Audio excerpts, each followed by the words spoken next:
Hey, everybody. Welcome to the Prep Life Podcast. This is your founder and CEO of Glam Girl Bikini, Amy Anger. And today I'm joined by my fabulous co-host, Lee Marie Hossetter. How are you doing, Lee? Hi, I'm good. Happy holidays. Tis I the was reading your tank top. Healthy holidays. I like I it. have so many of these. I have to wear them every day to get through them before Christmas. Oh, that's fun. Where do you get those? There used to be this company, I don't even know if it's still a company, but it was called Fit Tea Co. And Oh, it was yeah. like it was like a Facebook thing, and you could get these tanks for like $5. So Oh, I have wow. like 20 of them, and like 10 of them are Christmas. I love that. I love festive Christmas stuff. I have leggings, so Nice. to wear them on the podcast, no one Yep. would actually ever No, see my legs. you gotta wear them when you're working out and take your accountability picture in front of the mirror. Yeah. Yeah. So I was looking and I think we've been podcasting for about a year consistently. And so I just wanted to explain to everybody, I think it was like an act of, for whatever reason, the stars were not aligning for us to podcast last week, but Oh we yeah, had a transformer blow. Like we tried so hard. We really do try hard to get podcasts out every week. But yeah, my Wi-Fi was down because of the transformer exploding. It was only like 50 houses that affected. Of course, it was mine. But yeah, if you are watching on YouTube, please post in the comments, like give Lee Marie some love because I've really enjoyed and I'm like so grateful to have you as my co-host. And it's just been fun to do this past year with you. So for sure. yeah, post in the comments on YouTube what you felt about Lee Marie and give her some love. So today we're going to be talking about, so we have a lot of topics that we kind of want to end the year with, but today we want to start with kind of talking about goal setting in 2025 and kind of thinking about the challenge that we have coming up, the Glam and Grit Challenge. So that's a 12-week challenge. And we'll be talking about how to set goals and how to sort of um, check off some of the things, the daily tasks that we have as part of the Glam and Grit Challenge, give you some tips on how to be able to kind of be in love with the process and focus on the process and then, kind of meet that ultimate outcome that you want to achieve. So, with that being said, Lee, did you have anything about like long-term goals that you wanted to chat about or short-term before we kind of dive into some of these practical tasks? Like in general, like how I feel about it or personally. Like Yeah, just whatever. I love, okay, so I am the queen of New Year's resolutions. I have strong faith in them. I know I looked up some percentages, and there is a very high percentage, especially in the health and fitness arena, of people that fail their New Year's resolutions. And as an avid gym goer for years, I have seen it. January is just annoying to us gym rats because a whole bunch of new people come in, and by mid-February it's back to normal. And so that in itself, I think a lot of people have given up on making resolutions, but I actually believe that you should make resolutions at the end of one year, and you should make goals, and you absolutely can stick with them. And I've had huge success doing it with, like, doing it myself. But I think the biggest things to keep in mind is have a vision for the whole year and then break it down. For me, it works to break it down month by month, Hmm.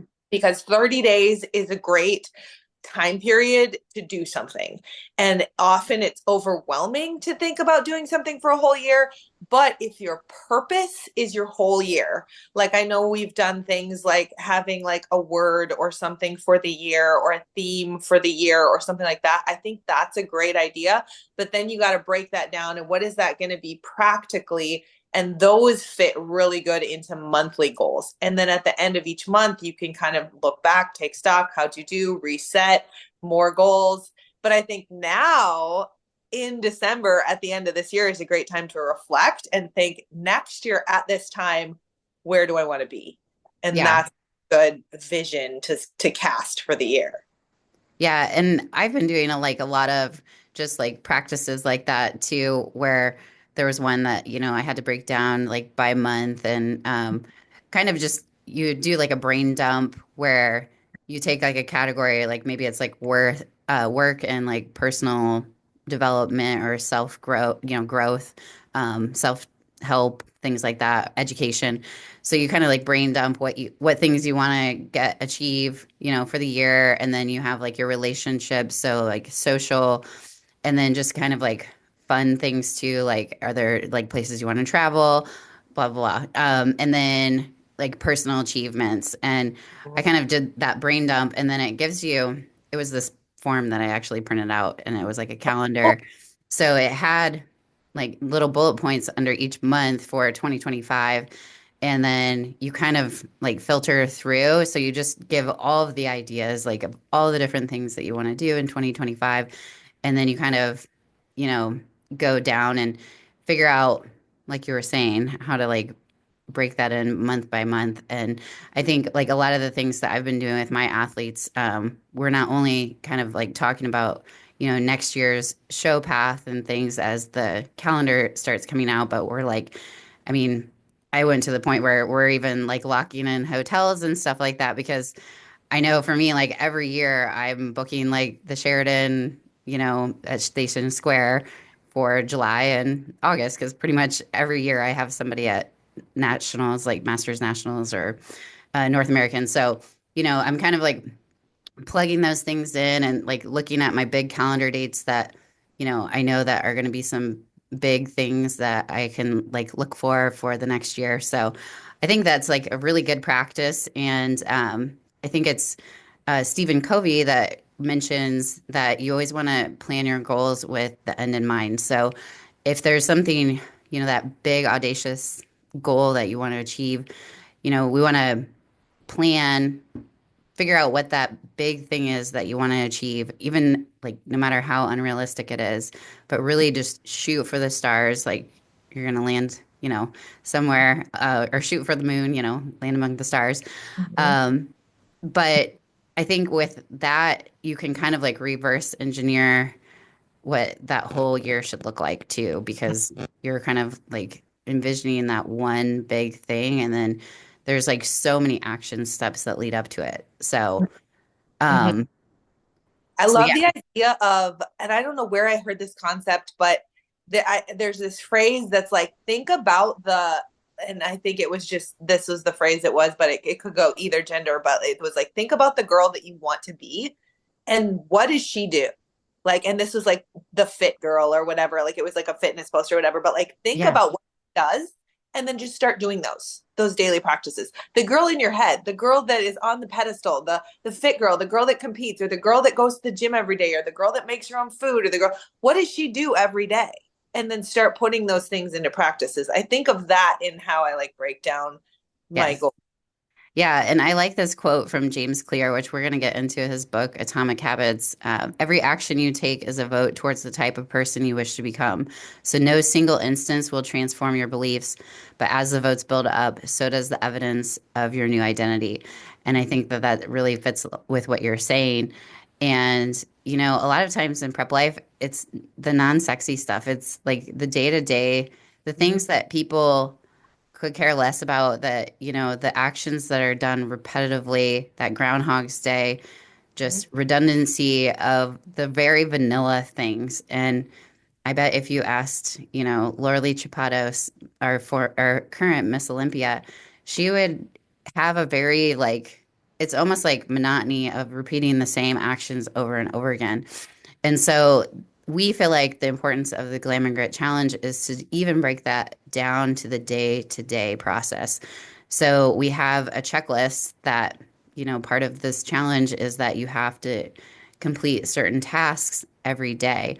And that gets you more focused on, if that long term vision, that long term goal seems very far, very out of reach. A lot of times people get overwhelmed and they try to do so many things and they want that instant gratification. And sometimes it just takes like the process of repeating, rinse and repeat, those steps. So, did you want to start with us just kind of going through what those challenge habits are? And then we can kind of break down some things from James Clear's book that I think are some like practical applications that you can use with your daily habits to make them stick. So, Yeah. I also think about this challenge that we're doing, the Glam and Grit challenge. The reason that it works, challenges like this where you have something you have to do every single day, is it removes the decision fatigue. And I think that is, it almost mimics being in prep.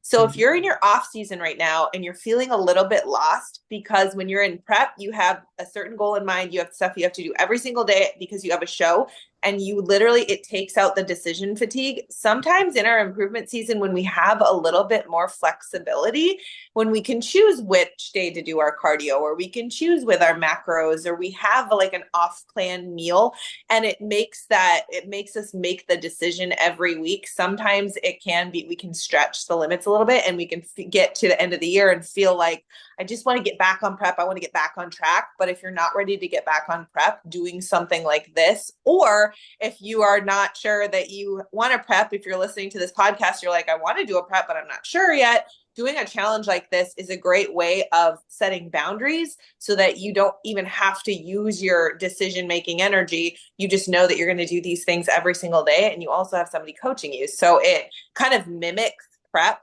without being prep, and it's a great way to start out the year strong, whether you have competed or are looking to compete, in the yeah. future thing. Yeah, So and a lot of people, I mean, we have never done a New Year's like challenge. Basically, this is the first one. The last one we did, it was right around like it was getting everybody ready for summer, basically.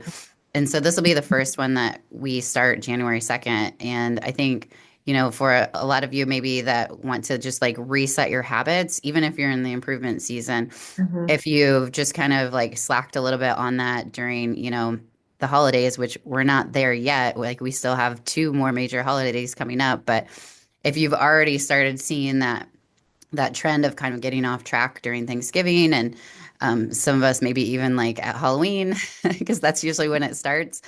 And then you go into like Christmas and New Year's and things like that. Um, so yeah, let's go over the habits that we're going to track daily, and then we'll kind of give a couple of tips from Atomic Habits that you can utilize to maybe if these are new habits for you that you're not used to incorporating on a daily basis that might help you. So the first thing that you're going to do is a 45-minute workout every day. And so since you have a coach, you will have a program that is made specifically for you and for your goals. And that doesn't necessarily mean you have to go hard in the gym, weights training and cardio every single day for this 90-day challenge. You may have days where you are going for a 45-minute walk, or you're doing a yoga session, or you're doing some sort of a recovery. This will be programmed and discussed between you and your coach. So your program is tailored to you, but you are doing movement every single day for 45 minutes. Yep. And then another one is hitting your macros. So you're going to have a specialized nutrition plan based on your goals and your body. And again, your coach is going to be designing that for you and tweaking it throughout the 12 weeks. So it may change every week. It may, if you're progressing, there's no reason to really change it. So it just depends on you and how you progress and where you want to be by the end of the 12 weeks. But essentially, you're going to try to hit your macros between, 3 to 5 plus or minus grams of protein and carbs, since those are only 4 calories per gram. And then you're going to want to hit the fats within, plus or minus 0 to 3 grams, since those have more calories per gram at 9 calories. Mm-hmm. And then another one is to drink a gallon of water every single day, Yep. and is highly underrated. We are actually not drinking enough water, especially in the winter months when we're cold. Often it's hard to drink enough water and stay hydrated, but the air is really dry. We're going to be working out every day. We really need to focus on hydration, not only for digestion, for health, but for the health of our skin and everything like that with this dry air in the winter. So that is one of the goals, non-negotiable, gallon of water every single day. Yep. And then we've got the read a basically a nonfiction book. So that, I mean, on paper, which is hard to do for some people because a lot of people will listen to audiobooks like myself. But Mm-hmm. there's something to, especially at the end of the day, having a paper, or a hardback or a paper paperback book where you have to read, you know, a couple pages of that, then it forces you to, first of all, pull yourself away from a screen or distraction. And I just feel like it's a nice way I like to do it when I like wind down before I go to bed. Um, but what are your thoughts there? Yeah, I definitely think reading an actual paper book is a great way to wind down because you're not looking at a screen. And we get so much stimulus with all day long with work and everything that we do. And you're not supposed to be looking at a screen right before bed, anyways. But also, I just definitely think making that a task that you have to do every single day will actually allow you to read some of the things that I'm sure we all have on like books that we in the back of our head we want to read, we want to learn, we want to be putting this into practice, we want to be growing our knowledge base. There's so many great books out there. And so I think since you have to do it, it just gives you the opportunity to actually dive into some of those topics that you've been wanting to do and just put off because scrolling on Instagram is so easy. Yep, yep. And it's 10 pages. I don't think I Yeah. mentioned that it's 10. Yeah. Pages. And then And the then last one, did you want to take that? yeah, so the last one is accountability. So you need to do a daily and a weekly check-in. So your weekly check-in will be with your coach, and that will be sending in, progress pictures, measurements, all of those things, filling out. We have these great forms, these check-in forms that really cover how you did during the week, any questions you might have, everything that it gives us as a coach to make program adjustments. So you will have that weekly check-in with your coach, but then daily you're going to post an accountability picture, and it just needs to be you getting in your movement or your workout. So it can be a post-workout selfie, or I've had people take a picture of like the weights that they used if they were PRing or something like that at the gym. And you can either post this to your social media and tag us at Glam Girl, which we love. Or if you don't have social media, if you choose not to be on social media, we also do have a group that will be just for the challenge participants. And you can post in there. I had a lot of ladies posting in there. At the end of the day, you'd get everybody's pictures, and it was so fun to see them all. And then we'd give, everybody would like everybody else's posts and give everyone high fives and stuff. And it adds to the support, but it also holds you accountable to have to post that you actually did get your movement in for the day as well. Yeah, I have a client right now that she's started 75 hard, and she'll Mm-hmm. text me every evening her like day that she's on. And I just think there's something to having to like really check in every day and doing something like that where but it's also a chance and an opportunity for you to not only get support from your coach, but also like the other people that are doing the challenge. And then it kind of like kicks you in the pants a little bit, if you see like, oh, this person's crushing it. There's like I mean, a lot of us that are doing this like are doing it for the competition, maybe. Also for reaching goals, but we're competitive by nature in terms of like the bodybuilding world. Yeah. And if you want to win, it is cash prize this time for the first time ever. So, it definitely is something that, I think is just a good way to see like what other people are doing and like motivate yourself to and like help with that motivation um, on a daily basis. I So, love you. You mentioned, or I think we both mentioned, if you're in your improvement season, because we are sort of in the off season for bodybuilding shows, uh-huh. having a little bit of a competition within your improvement season actually helps because we are so competitive as bodybuilders. We love shooting for that goal. But the improvement season is actually where we make the improvements necessary for us to be competitive in our season. But it's the time when you get a little bit thicker, you get a little bit softer, you're putting on muscle, but you sometimes can't see those results, and you're having to increase food. You might have to be pulling back on your cardio, and sometimes even taking more rest days to help grow that muscle. And so I think adding in a little bit of a competitive edge in the improvement season can really give you extra like motivation to go after those goals in the wintertime when it might not seem as exciting, to just make the improvement season more exciting. Yeah, and just remember that I did say competitors, but it is for everyone. So Yeah. we've had a lot of people that will do this challenge just to like dip their toe in the water, especially it's way less money than any of our coaching Mhm. packages. I mean, the price is $700, which is very, very affordable. It's very discounted. Even from our lifestyle packages, it's less than those. So, if you want to just see like, hey, like what would it be like to train like a bikini competitor?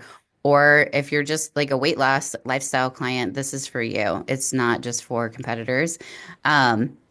So let's talk about the two practical methods. So we have the paperclip theory. Mhm. So this is basically a system where you use a physical object. So in his book, I think he gives the example of a jar of paper clips, and then you use that. So for his example, he gave like it was a salesperson that they wanted to meet like a certain quota of calls a day. So they wanted to make like 160 calls a day. So they put 160 paper clips in the jar and moved it over so they could see visually. For Mhm. us, I feel like a good visual would be that gallon of water task, where Mhm. if buy a gallon jug and you make sure that you are emptying it by the end of the day, I think that's like a really easy way to transfer this paperclip theory and use it in practice in the Glamour Grit Challenge. Some other things that you could do is you could have like for the week, you could have a jar of something where you kind of like track your cardio minutes. Let's say for the week you have X amount of cardio minutes that you have to get done, and let's say you have marbles or whatever it is, and they're each worth 10 minutes of cardio. You could use it that way. You could do it for steps. Any other thoughts on that? Like, um, I think. Yeah, I think that's great. Anything visually that helps you. I know I had a client that had one of those. She just had like one of those Stanley cups or whatever, and she would have hair bands on it, and she would like move the Nice. hands with every time she filled it up again, and it was like a way of her visually counting Oh, how much cool. she drank. That's Um, actually a really good idea. yeah.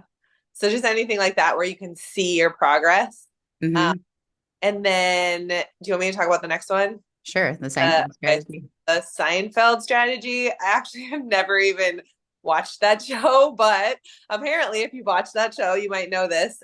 So it's a habit building technique inspired by comedian Jerry Seinfeld, focused on maintaining streaks of consistent behavior. So what this one is you use a calendar or a tracker, and you mark an X on every day that you complete your habit. We had quite a few clients do this in our last Hmm. Glam Grit challenge. We had a little it was like a Checklist. logo with all everything listed, and they would post it with like a check mark by each task, or sometimes it'd be like a little unicorn by each task or something like that. And it's just a way of visually seeing every single day, marking that checkbox. I love doing stuff like that. If you follow me on Instagram, you know that I have things that I post every single morning. I have things that I post every single night on my story, just every single day, marking that box, checking that box. There's just Mhm. something so fulfilling about that daily, don't break your streak, posting it every single day, don't break the chain. Yeah. Yeah. And that was his thing is that he would write a joke every day when Oh, okay. another comedian asked him, like, what makes you so successful? And he was like, I literally will write every day. He's like, sometimes it's crap, like it's not good. They're Mm-hmm. not good jokes. But he said, it's that consistency over time that I wrote every single day of my career. And that's what made him a great comedian because he would write every day. And he just made sure he didn't break the chain. So he would use a red marker and X out like a paper calendar and just X out every single day. And he just made sure that he would never break the chain. And, that's what I was saying, like with, so my client and I, that she's been sending me her 75 hard, she's been saying, like, don't break the chain. And like, I reinforced that with her. And I think it's really helped me. Because after reading this, I was, thinking about my reverse. And ever since kind of like putting that in my head that I was not going to break the chain, every time I think about like eating like a little bit of a blight off plan, I'm like, no, I cannot break the chain. I have to stay within my macros today because otherwise, like all of these days that I've had in a row of consistency will be broken. So it's Yep. really helped me mentally. Like I say to myself when I look at some food like in the kitchen at the end of the day, I'm like, no, don't break the chain, Amy, don't do it. So it's been really helpful to me. But I think that, this would be, like you said, using that like tile on your story on a Mhm. daily basis, that would be a good one. And things like that. So other than that, I just a thought, like when you were talking about his writing his jokes, I think mhm, that really does connect with getting in the gym every day and working out every day. yeah, Because I think often if we don't have a great workout, a friend of mine, her coach told her the rule of three with workouts. I think it was three. For every three workouts, you're going to have a fantastic workout, you're going to have a super crappy workout, and you're going to just have a meh workout. It's kind of in between. And that I was like, I don't know if I believe like that consistently, but I do believe that you will have some workouts that aren't fantastic and you're not going to PR, but you showed up, you walked through those doors and you went through the motions and keeping up that daily streak. Then you're going to start having some, like he wrote some fantastic jokes. Like you're going to yeah. have some fantastic workouts and just Yeah. having that mentality, I think could be really, really helpful as well. And you're also going to grow, like whatever it is, like your muscles will eventually grow, even if there's, like you said, you're showing up, you're Mm-hmm. making that consistent behavior stick. And I think that that's where a lot of people like mess up, quote unquote, after a show is just they start losing some of their habits that they were so consistently doing. Whether it's, step tracking, cardio, and you get in such a rhythm that it's like in prep, it's like it's all flowing, right? Because like you kind of like are slow to start on the hamster wheel, and then once it gets going, it just starts spinning and spinning and spinning, and it's like the machine is like working. So once an object is in motion, it kind of stays in motion, and Yeah. so if we allow that chain to kind of stop, it really can like deteriorate with our motivation and our consistency and all of that. So with that, I think we need to wrap up, but we will have the link to sign up for the challenge in the show notes. And hopefully you'll join us. You will have to sign up by the 31st of this month. So we will have that first initial check-in on January 2nd. So obviously your coach will need to like put together your plan between the two of us. And so if you can sign up before the 31st, that would be helpful. So then we can get all of your information and get you rolling on the second to really rock it in 2025. So thanks for listening, guys. Find us on Instagram at Prep Life Podcast or at Glam Girl Bikini. And you can also find the challenge on the Glam Girl Bikini website at glamgirlbikini.com.